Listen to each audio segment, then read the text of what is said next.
یہ دل کا جو رشتہ ہے آنکھ کے ساتھ، دل کا کنیکشن آنکھ کے ساتھ بہت بڑا گہرا رشتہ ہے. اگر دل ہمارا نرمی ہوتا ہے تو آنکھوں سے آنسو نکلتی ہے. اگر ہمارا دل سخت ہو گیا تو جان لیجئے کہ آنکھوں کا شوتش بھی سخت ہو جاتا ہے. میرے پیارے ساتھیوں، اٹھاؤ قرآن، اور قرآن میں کیا کہتا ہے؟ اللہ تبارک و تعالیٰ نے بہت سارے نبیوں کا ذکر کرتے ہوئے ارشاد فرمایا. حضرت زکریا علیہ السلام کا ذکر کیا، حضرت ادریس علیہ السلام کا ذکر کیا، حضرت موسیٰ علیہ السلام کا ذکر کیا، حضرت عیسیٰ علیہ السلام کا ذکر کیا، حضرت ابراہیم علیہ السلام کا ذکر کیا، حضرت ادریس علیہ السلام کا ذکر کیا. اللہ تبارک و تعالیٰ نے بہت سارے نبیوں کا تذکرہ کرنے کے بعد، بہت سارے نبیوں کا ذکر کرنے کے بعد اللہ فرماتا ہے اے بندو، یہ ہمارے بندے تھے. جب یہ ہمارے بندے جب قرآن کی آیتوں کو سنتے تھے، جب ان کے سامنے میں جب قرآن کی تلاوت کی جاتی تھی، میرے پیارے ساتھیوں، خروا سجدا بقیا، یہ بندے، یہ ہمارے ایسے بندے تھے جب قرآن کی تلاوت کی جاتی تھی ان کے سامنے میں تو اللہ کے سجدے میں روتے ہوئے گر جاتے تھے. لیکن آج ہم قرآن تو سن رہے ہیں، قرآن تو سن رہے ہیں، قرآن کو سن کر ہمارے دل پر اثر ہی نہیں پڑتا. اور کچھ ایسے بھی نوجوان ہیں میرے بھائیوں جو قرآن کو سننا ہی نہیں چاہتا. 50% سے 90% نوجوان ایسے نوجوان ہیں جو گانوں کو سن کر اپنے آپ کو محسوس کرتا ہے کہ میرا دل سکون ملتا ہے. میرے بھائیوں، میں کہنا چاہتا ہوں ایسے نوجوان کے بارے میں کہ یہ نوجوان کے دل مردہ ہو چکا ہے. اسی لیے مردہ ہونے کی علامت ہے یہ جو نوجوان گانے سن کر اپنے دل کو سکون پہنچاتا ہے. میرے بھائیوں، یہ مردہ دلوں کی علامت ہے، یہ مردہ ہے، ان کے اندر جنگ پڑ گیا ہے. میرے پیارے نوجوان ساتھیوں، سنو اللہ کے نبی کریم صلی اللہ علیہ وسلم کیا کہتے ہیں. اے نوجوان کے قوم سنو کیا کہتے ہیں اللہ کے نبی کہ اغتنم خمسن قبل خمسن، کہ 5 چیزوں سے پہلے غنیمت جانو. اے نوجوان ساتھیوں، اللہ کے نبی کریم صلی اللہ علیہ وسلم کہتے ہیں کہ ان شبابک قبل حرمک، کہ بوڑھاپے آنے سے پہلے تم جوانی کو غنیمت جانو. میرے پیارے ساتھیوں، کہ تم نے جوانی کو کہاں گوایا، تو نے جوانی کو کہاں کھپایا. اور دوسری روایت میں کہتے ہیں اللہ کے نبی کریم صلی اللہ علیہ وسلم، اور دوسری روایت میں کہتے ہیں کہ لا تزول قدم ابن آدم یوم القیامت من عند ربی، کہ قیامت کے دن کوئی بھی آدمی اپنے جگہ سے ٹس سے مس نہیں ہو سکتا، کوئی بھی آدمی قیامت کے دن اپنے جگہ سے نہیں ہل سکتا. حتی یسأل عن خمس، یہاں تک کہ 5 سوالوں کا جواب دے دے. اس میں کیا کہا ہے؟ کوئی بھی آدمی قیامت کے دن قدم کو اٹھا ہی نہیں سکتا. حتی یسأل عن خمس، یہاں تک کہ 5 سوالوں کا جواب دے دے. اور آگے کہا ہے وَعَنْ شَبَابِهِ فِيمَا أَفْنَا، اے میرے بندو تو نے جوانی کو کہاں گزارا. تو خیر کہنے کی بات یہ ہے کہ ہمیں تھوڑی سی چینجنگ لانا ہے.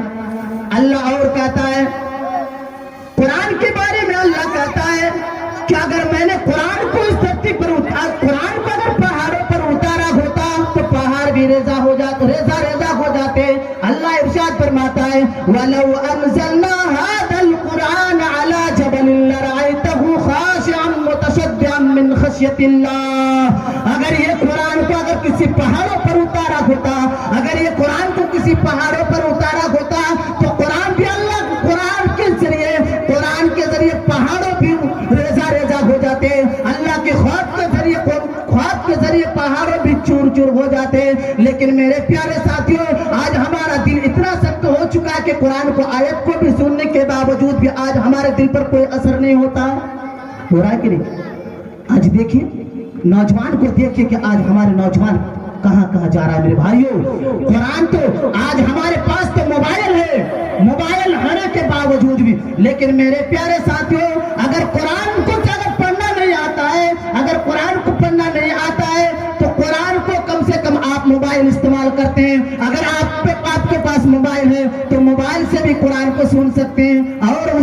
نیکی حاصل کر سکتے ہیں. لیکن میرے پیارے ساتھیوں آج کا نوجوان چینجنگ ہو چکا ہے.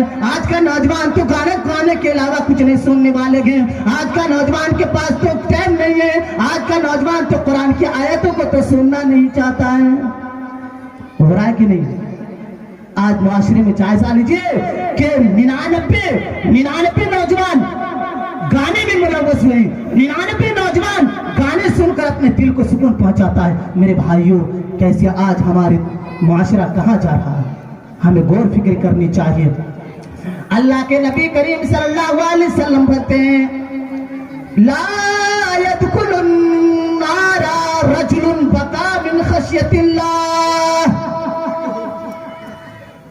قیامت کے دن جہنم میں وہ آدمی نہیں جائے گا، وہ آدمی نہیں جائے گا جو اللہ کی خوف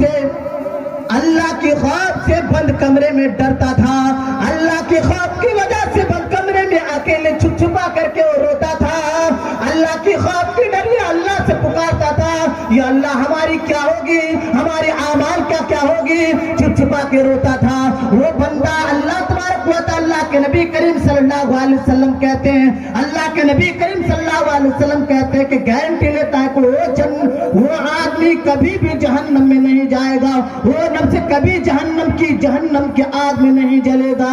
جیسا کہ اللہ کے نبی کریم صلی اللہ علیہ وسلم نے اس حدیث کو اور مزید کرتے ہوئے مثال دی ہے کہ اس طرح کی جیسا کہ ہم گائے کی دودھ کو دھوتے ہیں، گائے کو دودھ کو دھو لینے کے بعد گائے کی پستان سے دودھ کو دھوتے ہیں. اگر دودھ کو دھو لینے کے بعد اگر گائے کی دودھ کو اگر پستان میں اگر گھسایا جائے، پستان میں رکھا جائے تو پوسیبل نہیں ہے، ممکن نہیں ہے ہم دودھ کو کیسے اس میں پستان میں رکھ دیں. میرے پیارے ساتھیوں اگر ہم دودھ کو جس طرح کے نہیں رکھ سکتے، دودھ کو دھو لینے کے بعد پستان میں دوبارہ نہیں جاتی ہے، اسی طرح جو بندہ اللہ کی خوف کی وجہ سے بند کمرے میں اللہ کی خوف کی وجہ سے مسجدوں میں جا کے قرآن کی تلاوت کرتے تھے اور قرآن کی تلاوت کرنے کے بعد وہ کیا کرتے تھے، اللہ کی خوف کی وجہ سے روتے تھے، وہ بندہ کی گارنٹی لیتا ہے کہ وہ کبھی بھی جہنم میں نہیں جائے گا، نہیں جائے گا جہنم میں.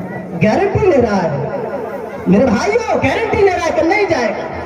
لیکن کہاں آج ہمارا نوجوان تو سننے والا تھوڑی ہے.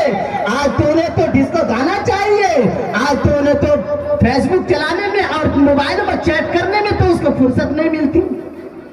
آج ہمارے نوجوان کے گھروں میں، آج ہمارے معاشرے میں دیکھا جاتا ہے، آج ہمارے معاشرے میں یہ بھی دیکھا جاتا ہے کہ آج کوئی بھی اگر کسی کے گھر میں اگر لڑکی پیدا ہوتی ہے تو وبال جان بن جاتی ہے. میرے پیارے ساتھیوں نانا کبھی بھی نہ یہ کبھی بھی نہ سوچنا بیٹی تو رحمت ہے. میرے پیارے ساتھیوں اگر آپ دیکھا جائے آپ کے گھر میں 2-2 4-4 لڑکے ہوں گے، 5-5 لڑکے ہوں گے، کسی کے گھر میں 2-2 3-3 بیٹیاں ہوگی، لیکن اگر کسی کے گھر میں تلاوت قرآن ہوتی ہے تو بیٹی کی وجہ سے ہوتی ہے.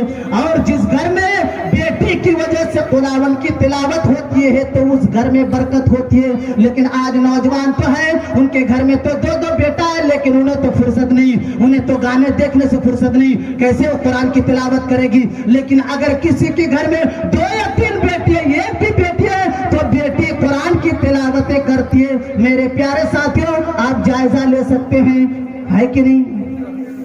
میرے پیارے ساتھیوں میرا وقت ختم ہو چکا ہے. میری خلاصہ یہ ہے کہ میرے کہنے کا مطلب یہ ہے کہ ہم اور آپ کو چینجنگ ہونا ہے. ہم نوجوان جو آج بدلتے ہوئے جا رہے ہیں، آج ہماری نوجوان کی حالت ہو تو ہماری بال بچوں کی کیا حالت ہوگی؟ آخر میں ہمارے بال بچے ہلاک و برباد ہو جائے گی. اس طرح نہ ہو کہ آج ہم اس جلسے میں بیٹھے ہوئے ہیں، آج اس طرح نہ ہو کہ آج ہم قرآن سننے کے لیے تیار نہیں ہیں. ہو سکتا ہے کہ قرآن کو ہمارے بال بچے آئے قرآن کو دیکھنا بھی گوارا نہ کرے. میرے پیارے ساتھیوں ہم اور آپ کہاں جائیں گے؟ یہ ہم اسی لیے آخراً اللہ تبارک و تعالیٰ سے دعا کرتے ہیں یا الہ العالمین ہم سب کو زیادہ سے زیادہ قرآن تلاوت کرنے کی توفیق عنایت بخش. آمین. وآخر دعوانا الحمدللہ رب العالمین.